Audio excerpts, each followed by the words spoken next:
तो इस प्रकार से डॉक्टर साहब A1 A2 A3 के बारे में बताया मैंने। तो ये अपन वहां ज्यादा प्रूव करते हैं कि जहां न्यूट्रिशन मटेरियल की कमी है A1, गंदगी का परसेंटेज ज्यादा है A2, और दोनों का बैलेंसिंग में चल रहा है तो A3 का प्रूव। अर्थात कोई बीमारी, पुस्तक में आप लोगों को पढ़ा होगा, कोई नई बीमारी तो A1, पुरानी हो गई तो A2, और जिद्दी टाइप की हो गई तो A3। एक सामान्य भाषा में यदि अपन बोलना चाहते ये बोल सकते हैं, ये आपने पुस्तक में पढ़ा है, उसकी सामान्य भाषा मैंने आपको ये चीज समझाया। तो कोई बीमारी इस अवस्था में हम A1 A2 का प्रयोग उसमें यूज कर सकते हैं। अब आते हैं अगली मेडिसिन, ये जल तत्व को बताया था, जल तत्व को बैलेंस करती है क्योंकि वहां पर लिम्फ और ब्लड को कंट्रोल करती है। और लिम्फ और ब्लड का है कोई मैंने अभी जो फार्मूला बताया इनको बैलेंस करने का काम करती है। अब आते हैं पी ग्रुप, नेक्स्ट ग्रुप है पी। पी ग्रुप जो है ये वाटर तत्व को कंट्रोल करता है ए, और पी जो होता है ये एयर को कंट्रोल करता है, वायु तत्व को, ये वायु तत्व को बैलेंस करता है। जैसे ए और पी एक दूसरे की सपोर्टिंग मेडिसिन है, एक दूसरे की सपोर्टिंग मेडिसिन है।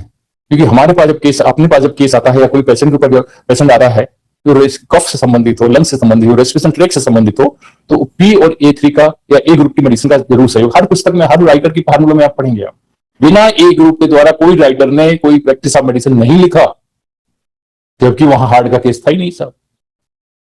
कई ऐसे केसेस आपने देखा होगा, वो हार्ट के केस, ब्लड के वेसल्स के केस, आरटी के केसेस नहीं थे, फिर भी आप सोचिए आप उसमें ए ग्रुप की मेडिसिन क्यों डाली, और बिना ए ग्रुप के द्वारा ट्रीटमेंट किसी राइटर ने नहीं लिखा है। हाँ, सिंगल रेमेडीज की बात अपन करते हैं, मेडिसिन जो बनाई थी, पर उसका उस समय बहुत अच्छा रिजल्ट था। आज के युग में पेशेंट जो आता कॉम्प्लिकेटेड कई प्रकार की बीमारी लेके आता, आपके पास में गैस का पेशेंट आया तो गैस अकेले नहीं लेके आया, सब संडास भी ठीक नहीं होता, गैस भी बन रही है, एसिडिटी भी हो रही, भूख भी नहीं लग रही, आपको नींद भी नहीं आ रहा है, बीपी बढ़ रहा है, बीपी की दवाई खा रहा है, गैस की दवाई खा रहा है, पेट साफ करने की दवाई खा रहा है, और आपको एसिडिटी लेके आए, तो आप एसिडिटी दवाई कैसे दोगे? आप डेफिनेटली आपको सबका ध्यान रखते हुए उस ऑर्गन्स पे जाना है आप, और उस ऑर्गन्स का ट्रीटमेंट करना। और वो ऑर्गन्स क्या है? लीवर पे, लीवर पे कंप्रेस दीजिए, तो लीवर की मेडिसिन वो चलाइए, पर अल्प मात्रा में। अभी तक हम लोगों ने क्या पढ़ा, प्रयोग पुराना हो गया तो तेज मात्रा में, और नया है तो हल्की मात्रा में। तेज मतलब पॉजिटिव नेगेटिव, नेगेटिव पॉजिटिव, ये आपने पढ़ा। वो ऐसा नहीं है, वो आपको मैं पहले दूसरे लेक्चर में कंप्लीट कर दी, उसकी डोजोलॉजी बताया, मैं आपको आगे तक प्रोविजन बताऊंगा, कोई चैप्टर सीखेगा। तो एयर तत्व को कंट्रोल करता है पी ग्रुप। अब पी ग्रुप में 4 मेडिसिन मेडिसिन है, ये हमारे भारत में जब आई थी P1, P2, P3 और P4 के रूप में आई थी, 4 मेडिसिन।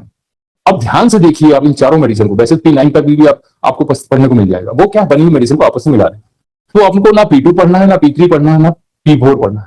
कारण क्या है? P1 रेस्पिरेशन ट्रैक्ट की मेडिसिन है, और रेस्पिरेशन ट्रैक्ट है क्या चीज साहब?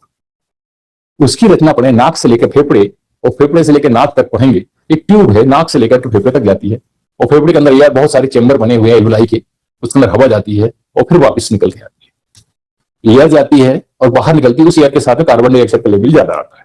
जब एयर जा रही थी तो उसमें ऑक्सीजन का लेवल, एक नेचुरल जो एयर है उसकी जा रही थी, परंतु वापस जब आते समय उसमें कार्बन डाइऑक्साइड का लेवल ज्यादा था और ऑक्सीजन का लेवल कम था। यही अंतर है। और वो उसके लिए मेडिसिन ने अलग से क्यों मेडिसिन बनाई? वास्तव में ये लंग्स की मेडिसिन नहीं है, ना रेस्पिरेशन ट्रैक्ट की मेडिसिन है। वास्तव में ये जो मेडिसिन है ये म्यूकस मेम्ब्रेन की मेडिसिन है। अब सोचो वर्मा जी कुछ भी बताते रहते हैं, बिल्कुल म्यूकस में। आपको यदि सर्दी लगी है, पानी में भीग गया है, कोई वायरस इंफेक्शन हुआ है, जो अभी कोरोना फैला है, उसने किसके ऊपर अटैक किया? सबसे पहले अटैक किया आपकी म्यूकस मेम्ब्रेन के ऊपर, जो नेजल कैविटी से लेकर और थ्रोट से लेकर के, ट्रेकिया से लेकर के और लंग्स के अंदर फैली हुई है। वहीं पर वो वायरस चिपका, भाई पहला आक्रमण तो ही होगा ना बाहरी दीवार पे। बाहरी दीवार कौन सी है? Mucous membrane. तो ये वास्तव में म्यूकस मेम्ब्रेन मजबूत करने की मेडिसिन है, म्यूकस मेम्ब्रेन की मेडिसिन, ना कि लंग्स की मेडिसिन है। ये ध्यान रखिएगा। तो इसलिए आप लोग कई पुस्तक में आपने पढ़ा होगा, कई पुस्तक में आपने पढ़ा होगा कि डिसेंट्री यदि ठीक नहीं हो रही तो P1 का भी प्रयोग करना चाहिए, P1, S10, बर्बन और C13 का प्रयोग करना चाहिए, डिसेंट्री किसी मेडिसिन से कम नहीं हो रही तो। कई राइटरों की पुस्तक में आप पढ़िए और आपको रिजल्ट मिलेगा। तो वास्तव में जो P है ये म्यूकस मेम्ब्रेन की मेडिसिन। अभी अपन ने एक मेडिसिन और पढ़ी थी म्यूकस मेम्ब्रेन की, 1 नंबर और 2 नंबर, ध्यान होगा आपको, S1, S2 श्लेष्मक झिल्ली की मेडिसिन, C1, C2, ये दोनों एक साथ काम करते हैं। म्यूकस मेम्ब्रेन की वो भी मेडिसिन है, ये भी म्यूकस मेम्ब्रेन। आगे एक और पढ़ेंगे अपन थ्रोट की मेडिसिन में, C13 पढ़े थे अपन ने, वो भी थ्रॉट की मेडिसिन है, वो भी थ्रॉट में क्या है, वही म्यूकस मेम्ब्रेन। पर ये म्यूकस मेम्ब्रेन की वैरायटी अलग अलग है। तो सबसे सॉफ्ट वाली जो म्यूकस मेम्ब्रेन है हमारी रेस्पिरेशन ट्रैक्ट में पाई जाती है, सबसे मुलायम वाली, कमजोर वाली, वीक वाली। इसमें तेज गर्म हवा चली जाए तो सुकड़ जल जाती है, और बहुत ठंडी हवा चली जाए तो सुकड़ जाती है और सर्दी कर देती है। बहुत गर्म हवा चली जाए तो जल जाती है, कड़ी हो जाती है, और शाम को सर्दी हो जाती है। ये सब म्यूकस मेम्ब्रेन गेम। सर्दी अलग से कोई रोग नहीं, ये आउटर लेयर है, यदि गर्म करोगे आप ये फैल जाएगी, और जैसे ही ठंडा पानी डालोगे सुकड़ जाएगी, मतलब डेथ हो जाएगी। जैसे गर्मी के दिन आप धूप में बिना खुले बदन पे जब जाते हो, धूप की गर्मी जब पड़ती तो आपको वो अंग काला पड़ जाता है, क्योंकि प्रकृति से लड़ रहा है, वो धूप से लड़ रहा है, वायु से लड़ रहा है, गर्म हवा उसमें लग रही, काला पड़ जाएगा, उसकी आउटर लेयर जल जाएगी। काला नहीं हुआ, जल जाएगी, वो जली हुई चीज आपको काली दिखाई दे रही।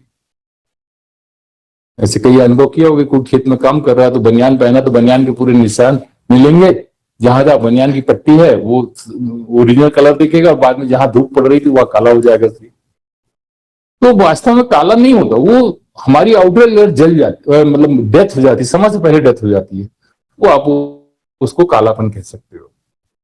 तो A2 जो है, P1 जो सबसे ज्यादा रोग का आक्रमण जो हुआ वो हमारी म्यूकस मेम्ब्रेन रेस्पिरेशन पे गया। तो वायरस जो गया कोरोना का, इसने क्या किया, और आपको जांच कहां से किया उसने, वही म्यूकस मेम्ब्रेन का तो जांच किया उन्होंने। इसमें ये वायरस बैठा था, नहीं बैठा, बैठा तो पॉजिटिव, नहीं बैठा तो नेगेटिव। तो हम पी अब चलाते हैं तो पी क्या करता है, म्यूकस मेम्ब्रेन को स्ट्रॉन्ग कर, टाइट कर देता है।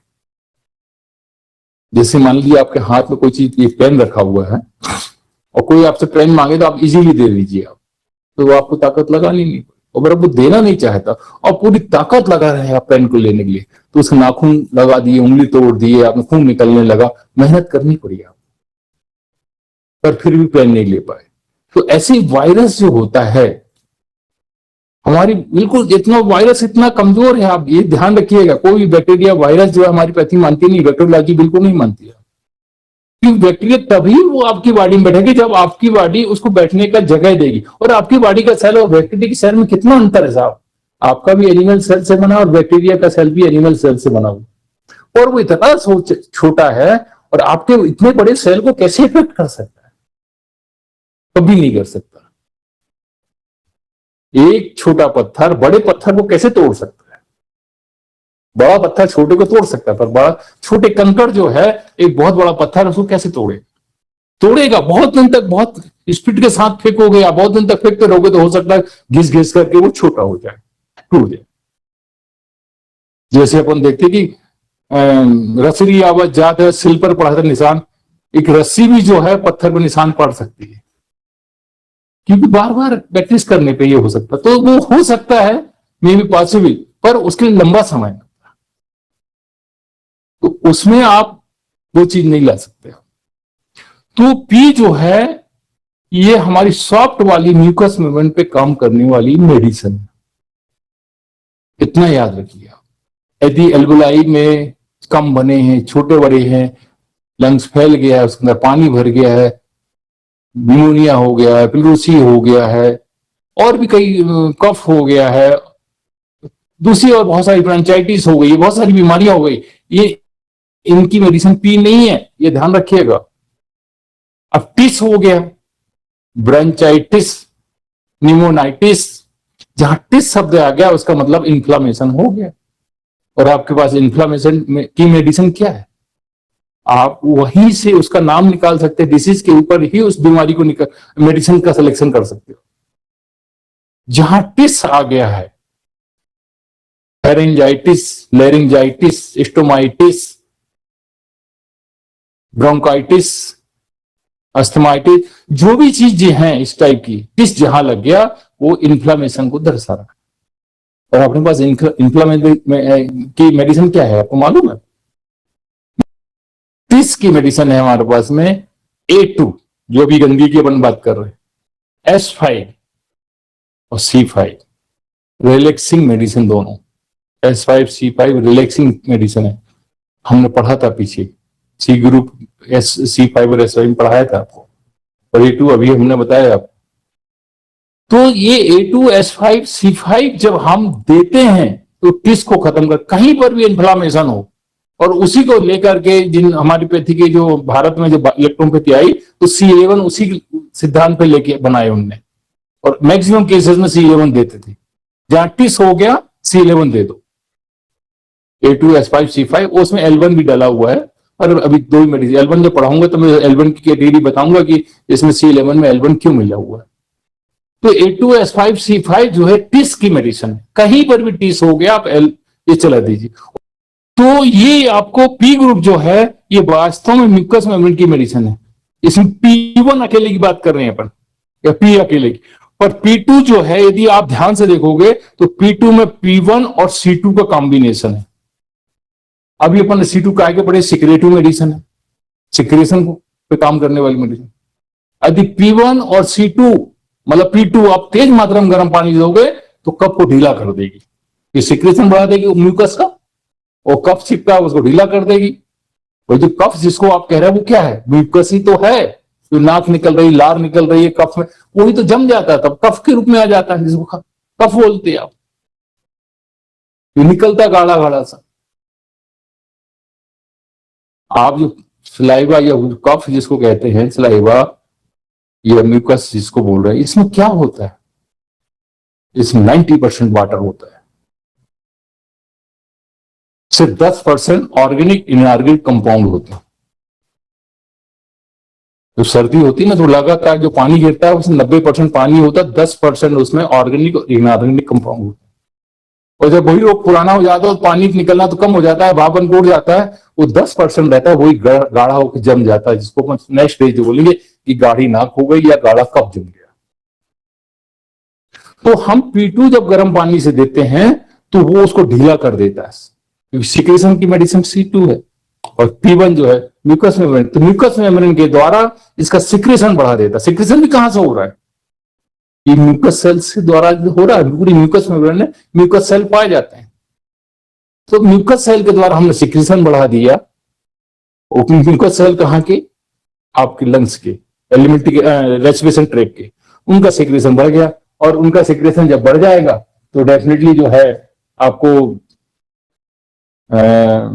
तो सिक्रेशन बढ़ जाएगा, कब ढीला होकर बाहर निकल जाए। तो इसको गर्म पानी से यदि कब किसी का जाम हो रहा है उसको ढीला करना था, और किसी कब ज्यादा बन रहा है तो जैसे टीबी के केसेस में होता है, बहुत क्रॉनिक स्टेज में सिक्रेशन आ जाता है, और वो सिक्रेशन सड़न गलन वाला सिक्रेशन पे आ जाता है, तब ऐसी अवस्था में हम P2 का प्रयोग है। तो आपने पुस्तक में क्या पढ़ा, टीबी की मेडिसिन, वो टीबी नहीं है, जहां पर भी ऐसी क्रॉनिक सिक्रेशन सड़न गलन के साथ सिक्रेशन हो रहा है, उस अवस्था में हमको P2 का प्रयोग करना, वो भी अल्प मात्रा में। यहां अल्प मात्रा की बात करूंगा, तो इसको अल्प मात्रा में हम इसको प्रयोग करेंगे P2 को, सिक्रेटिव मेडिसिन बची। अब आते हैं P3। P3 में मिला हुआ है P1 और A3, P1 और A3 म्यूकस मेम्ब्रेन की मेडिसिन आधी, और आधी ब्लड को प्यूरिफाई करने की medicine, normal medicine, neutral medicine कह सकते हैं। तो P1 आपने देखा होगा लेडीज को और बच्चों को, अपन कोई भी एलोपैथी या कोई भी दवाई देते हैं बड़े संभाल के देते हैं, ये कुछ खिला देना, आधी डोज देना, 1/4 देना, ये लेडीज के लिए और बच्चों के लिए। तो जवानों के लिए खिला देना एक गोली है, 2 गोली खा, कुछ नहीं होगा, इतनी स्ट्रांग बॉडी थी। पर इनका सॉफ्ट शरीर होता है लेडीज का और बच्चों का, तो पुस्तकों में लिखा है कि बच्चों की मेडिसिन है, लेडीज की मेडिसिन है, वास्तव में लेडीज के बच्चों की नहीं है। ये उन अवस्थाओं की मेडिसिन है कि जहां बॉडी में वीकनेस ज्यादा आ गई, पावर नहीं सहन करने का। जैसे मान लो एक व्यक्ति 25 साल का है और उसका शरीर ऐसा लग रहा है कि वो 10 साल के बच्चे, ऐसा उसकी बॉडी का स्ट्रक्चर है और बॉडी का पावर है, 1 रोटी खा रहा, 2 रोटी खा रहा, पूरी लाइफ में होगी, उसको खांसी की। और एक पता लगा कि 15 साल का लड़का है और 6 रोटी 8 रोटी खा रहा, बॉडी स्ट्रांग रखी, जैसे 35 साल 40 साल का व्यक्ति, इतना पावर भी है, ताकत भी है, सब कुछ है, दोनों को खांसी हुई, इनमें दोनों मेडिसिन बदल जाएगी।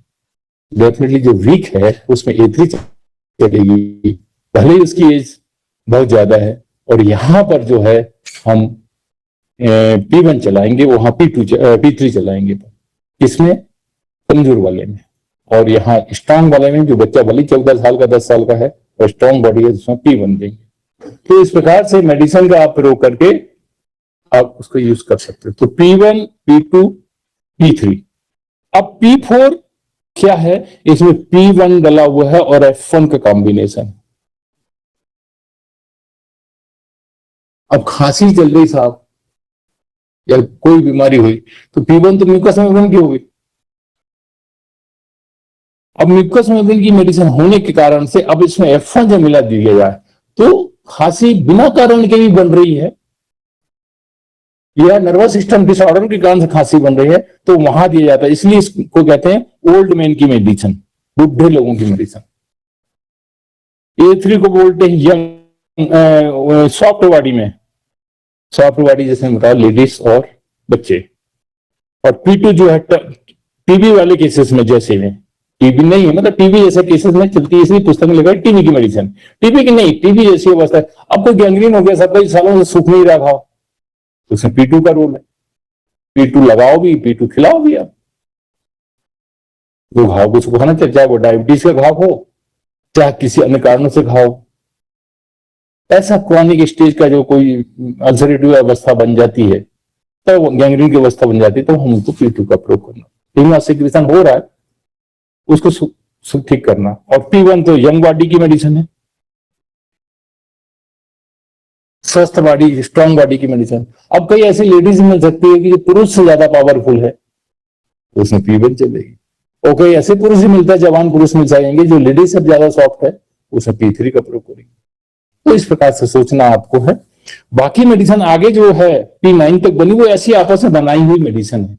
वो तो एग्जाम्पल में आपको 3 मेडिसिन का बता दिया।